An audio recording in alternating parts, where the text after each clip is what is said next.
"Keep your eyes closed," he said. "Don't stop now. Draw." So we kept on with it. His fingers rode mine as my hand went over the paper. It was like nothing else in my life up to now. Then he said, "I think that's it. I think you got it. Take a look. What do you think?" But I had my eyes closed. I thought I'd keep them that way for a little longer. I thought it was something I ought to do. "Well," he said, "are you looking?" My eyes were still closed. I was in my house. I knew that, but I didn't feel like I was inside anything. "It's really something," I said. And from that moment on, I finally comprehended that in order to see eye to eye with the world around me, I should keep my eyes closed.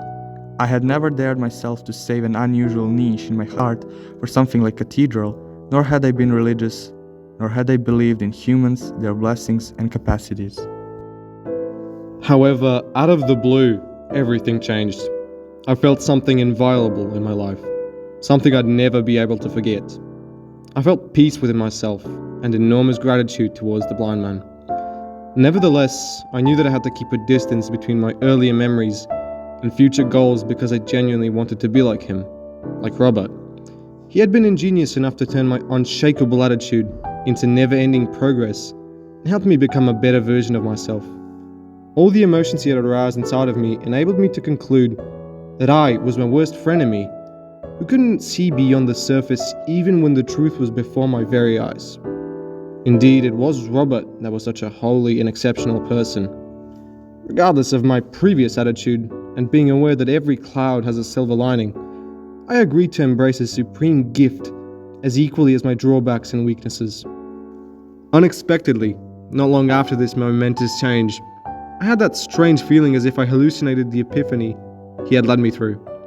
Robert recommended writing a poem about everything I'd experienced, which turned out to be very insightful. Tonight I'm being incredibly pensive, trying to find a weapon that could be defensive, but I've lost even a bare thought about defense, because my emotions are extremely intense, and the desire to find peace is immense, although that peace seems like offense. Now I think I've been given a new lease of life. Now I know that man is my name and I'll spend the rest of my life in the same. I haven't been able to see the world without eyes. Hence, for such an opinion, I paid a price.